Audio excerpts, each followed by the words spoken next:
ఇటీవలే రాష్ట్ర ముఖ్యమంత్రి చంద్రబాబు నాయుడు గారు ప్రెస్ మీట్ పెట్టి పాస్టర్ ప్రవీణ్ పడల గారిది ఇది ముమ్మాటికి యాక్సిడెంటే అని చెప్తున్నారు. కానీ మీరు మాత్రం ఇది ఇంకా హత్య అని చెప్తున్నారు. దీన్ని మీరు ఎలా జస్టిఫై చేస్తారండి? అంటే ఆంధ్రప్రదేశ్ రాష్ట్రంలో మత విద్వేషాలు జరిగే ఘటనలు కొత్త ఏం కాదండి. ఆంధ్రప్రదేశ్ రాష్ట్రంలో ప్రజలు ఎంత ఎడ్యుకేటెడ్ పీపుల్ అంటే మత విద్వేషాలు రెచ్చగొట్టినప్పటికీ కూడా సంయమనం పాటిస్తారండి. మీకు ఒక చాలా ఇటీవల ఒక 4 సంవత్సరాల క్రితం ఆంధ్రప్రదేశ్ రాష్ట్రంలో జరిగినటువంటి ఘటన ఒకటి గుర్తు చేస్తానండి. And I'm leaving it to your dignity. అసలు ఈ రాష్ట్రంలో మత విద్వేషాలు ఏ రాజకీయ పార్టీ సృష్టిస్తుంది, వాళ్ళ ఎజెండా ఏంటనేది నేను ప్రజల్నే ఆలోచించుకోమని అడుగుతున్నాను.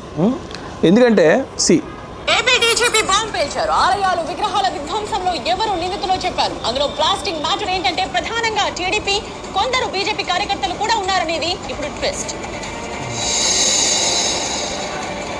రామతీర్థం ఘటన తర్వాత తీవ్ర విమర్శలు రావడాన్ని సీరియస్ గా తీసుకున్నారు ఏపీ పోలీసులు. కేసుల వారీగా నిందితుల జాబితాని బయటపెట్టి కౌంటర్ ఇచ్చే ప్రయత్నం చేశారు. 44 ప్రధాన ఘటనలో 29 కేసుల్ని ఛేదించామని ఇప్పటికే ప్రకటించారు డీజీపీ గౌతమ్ సవాంగ్. తాజాగా ఆలయాల్లో ఆంధ్రప్రదేశ్ రాష్ట్ర డీజీపీ ప్రెస్ మీట్ పెట్టి రామతీర్థంలో రాముడు తల నరికేసింది బీజేపీ వాళ్ళని ప్రెస్ మీట్ పెట్టి చెప్పాడండి.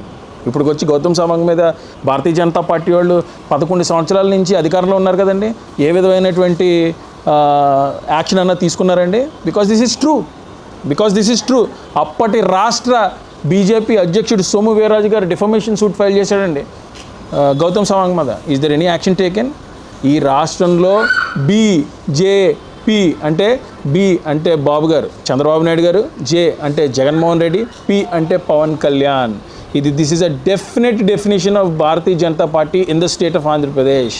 నేను మళ్ళా బలంగా చెప్తున్నాను, ఏ దుండగులైతే రామతీర్థంలో రాముడు తల నరికారో అదే దుండగులు పాస్టర్ ప్రవీణ్ పగడాల హత్య వెనకాల ఉన్నారు అని చెప్పడంలో ఏ విధమైనటువంటి సంకోచన లేదండి.